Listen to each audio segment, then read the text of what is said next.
Merci. Derniers intervenants, Madame Anne-Laure Cattelot pour la REM. Merci Madame la Présidente. Monsieur le Ministre, permettez-moi de vous indiquer que vos travaux préalables à ce texte sont complémentaires du travaux des parlementaires, puisque, avec notamment mon collègue Jean-Baptiste Moreau, nous avons rencontré un grand nombre d'acteurs agricoles depuis déjà le mois d'août, tant des représentants syndicaux que l'agence de paiement, que les services de l'administration à Paris, mais également dans nos territoires, et puis également tant un grand nombre d'agriculteurs qui ne sont pas syndiqués et qui sont extrêmement libres dans leur expression et dans leur récit de leur quotidien. Et c'est vraiment par, je pense, cette consultation-là citoyenne, finalement, et des exploitants agricoles qu'on arrivera à faire remonter un certain nombre de mesures, puisque, comme vous l'avez dit, il y a une forme de plainte et de complainte du vécu normatif et administratif, sans forcément toujours un grand nombre de propositions.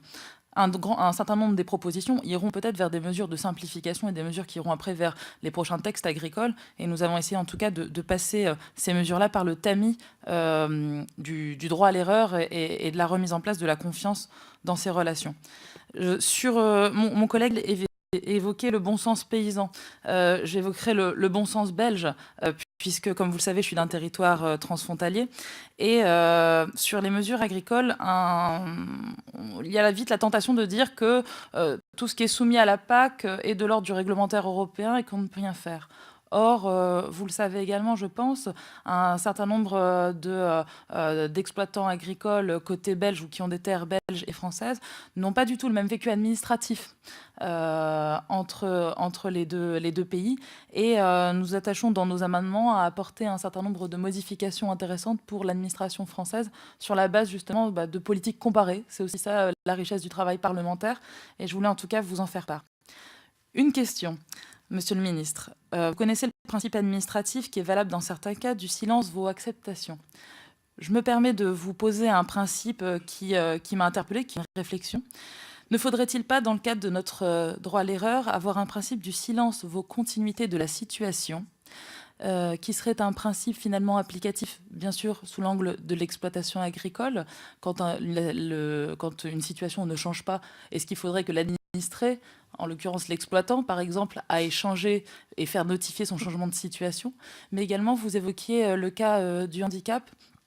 Et je pense à un nombre de personnes qui sont en situation de handicap et qui doivent, dans des situations des moments difficiles, des moments parfois dégradants, refaire cas de leur situation année après année, alors même qu'elle est immuable et ne peut changer. Je vous remercie beaucoup. Merci, Monsieur Arnaud Viala pour les Républicains. Merci Madame la Présidente, Monsieur le rapporteur, Monsieur le Ministre. Je suis membre de la commission spéciale qui est en train de travailler sur ce texte et je voudrais vous poser deux questions et faire une remarque. La première question, elle porte sur l'article 30 et l'article donc sur l'agriculture qui, à mes yeux, à ce stade, est à la fois imparfait et insatisfaisant, et beaucoup de mes collègues ont déjà souligné ce point. Je voudrais simplement ajouter aux propos qui ont été tenus le fait que la situation de l'agriculture aujourd'hui, à la fois conjoncturelle et structurelle, mérite vraiment que nous fassions de ce texte une opportunité supplémentaire d'ouvrir des pistes d'amélioration de la condition de ces entrepreneurs qui, à bien des égards, ont des relations compliquées avec une administration qui souvent les comprend mal, que eux comprennent mal, et notamment sur la question du versement des primes qui subit beaucoup de vicissitudes et de son lien avec les contrôles. Je crois qu'il y a aujourd'hui une injustice flagrante qui consiste à faire en sorte que lorsque un problème est décelé dans un dossier, l'administration retient l'intégralité des fonds liés aux primes, alors qu'on pourrait verser une partie, permettre que la trésorerie soit alimentée et retenir la partie qui, bien entendu, fait l'objet d'une discussion entre l'exploitant et l'agriculteur. Donc, vraiment, pour moi, cet article mérite aujourd'hui qu'on s'y penche de très près. La Commission a commencé à le faire. Il faut que nous poursuivions ce travail dans les semaines qui arrivent. La deuxième question que je souhaite vous poser porte sur une dimension beaucoup plus générale qu'on a évoquée ce matin lors d'une audition, qui est celle des délais. Donc, la perception, je crois qu'on les Français, c'est que l'administration exige d'eux des délais très courts pour produire des pièces, pour déclarer, et surtout être très intransigeante sur le respect de ces délais, chose qu'on peut comprendre par ailleurs, et qu'en revanche, à contrario, elle-même ne s'applique pas des délais aussi rapides, et parfois même n'a aucun délai pour apporter une réponse, ce qui crée un stress, ce qui crée aussi beaucoup d'inquiétudes. Donc je voudrais savoir s'il est prévu, à ma connaissance, dans le texte, dans sa rédaction actuelle, il n'y a pas de traitement de cette question. Je voudrais savoir si vous seriez ouvert à ce que nous puissions l'introduire. Et puis la troisième remarque que je veux faire, et sans aucun esprit polémique, c'est que je m'interroge sur la raison pour laquelle ce texte est en procédure accélérée, si je ne m'abuse, alors même qu'il me paraît être de nature à justifier que les parlementaires que nous sommes puissent recueillir les avis de leurs concitoyens sur les dispositions envisagées, sur les amendements proposés éventuellement, et que, en réalité, les délais auxquels nous allons être soumis, avec en plus les fêtes de fin d'année au milieu, rendent ça particulièrement compliqué. Je suis en train de m'y pencher, moi, à titre personnel. J'ai du mal à concevoir un système qui permette de faire ça. Et je termine rapidement en vous disant que ce n'est pas de l'impolitesse, mais que j'ai une urgence qui va me contraindre à écouter votre réponse à la télé. Je vous prie de bien vouloir m'en excuser. Merci. Monsieur Hervé Pellois pour la REM. Oui, merci Madame la Présidente. Monsieur le Ministre, j'ai envie de vous proposer un 16e aphorisme, si c'est pas trop. Ce qui se conçoit bien s'énonce clairement. Et c'est vrai que lorsqu'il s'agit de documents administratifs, pour un certain nombre de personnes, c'est vraiment la galère.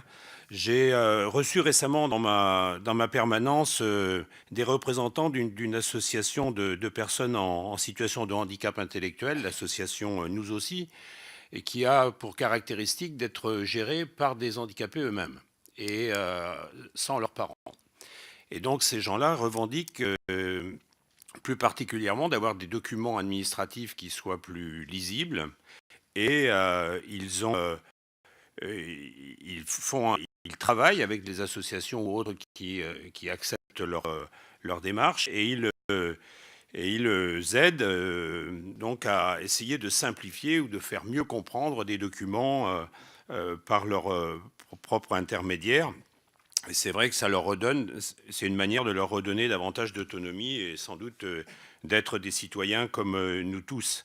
Donc est-ce que, vous l'avez rappelé, ce texte n'a pas vocation à être un texte de simplification, mais j'aurais aimé connaître les pistes que vous envisagez au sein du gouvernement et de l'administration pour simplifier l'accès aux informations des personnes en situation de handicap intellectuel, et pourquoi pas expérimenter quelque chose avec eux. Une deuxième question relative au dossier unique ou au référent unique.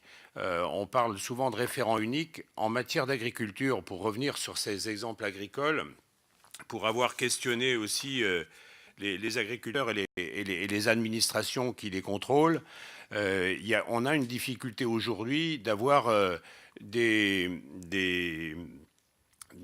logiciels qui sont très différents d'une administration à l'autre, des codifications qui sont très différentes. On parle de numéros package, SIRET, etc. Enfin, chaque exploitation a un bon nombre de numéros, et ce qui empêche en fait l'échange d'informations facilité entre administrations. Est-ce qu'il n'y a pas aussi un travail à faire pour améliorer cet je ne sais pas comment l'appeler, ce dialogue, on va dire, entre les administrations.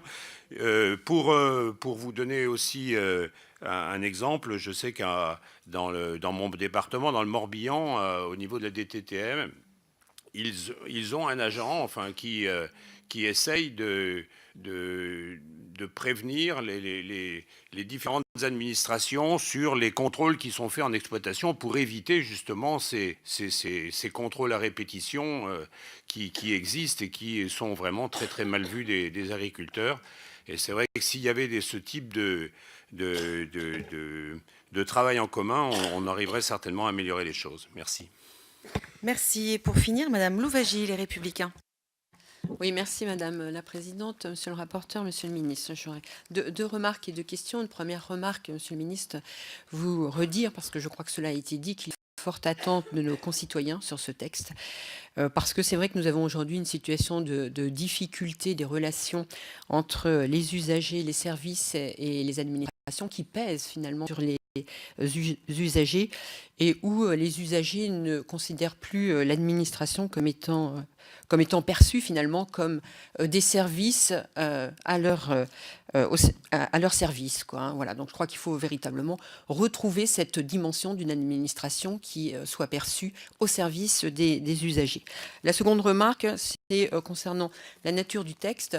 C'est un texte qui a été présenté avec ce nom qu'on lui donnera probablement toujours, de droit à l'erreur. C'est également aussi derrière un texte de mesures de simplification. Je crois que c'est très important parce que nous avons besoin pour restaurer cette confiance de simplification. Et je suis ravie que vous ayez accédé à la demande de communiquer le bilan des applications des lois de simplification de ces dernières années. Je pense que c'est très important.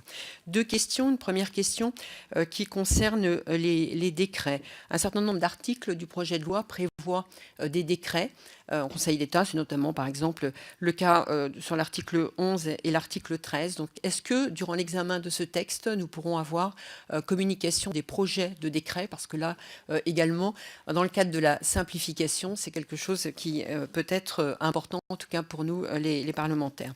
Et une deuxième question concernant un recours, une possibilité d'intégrer éventuellement dans l'application des textes du discernement. Il nous faut des lois, il nous faut des textes qui constituent un socle, qui constituent une base, mais est-ce que l'on peut essayer de prévoir finalement de laisser un petit peu de latitude au service de l'État dans le cadre de ce qu'on peut appeler du discernement, de ce qui a été appelé par certains de nos collègues du bon sens, et l'adapter à des cas concrets. Je crois qu'on a eu un très bel exemple dans tout ce qui a été l'application de la loi consécutive aux aménagements qui doivent être réalisés pour les personnes à mobilité réduite, avec les agendas programmés, où les services de l'État, finalement, ont rendu compte avec une appréciation du discernement des situations pour apprécier et rendre compte de leurs observations. Donc, est-ce qu'on peut, dans ce texte, prévoir des dispositifs de cette nature? Bien entendu, il ne s'agit pas de mettre en place des laissés-passer, des passe-droits, mais de prendre en compte du discernement. Je pense que même si on pouvait intégrer ce mot dans ce texte, ça me paraît très important. Merci.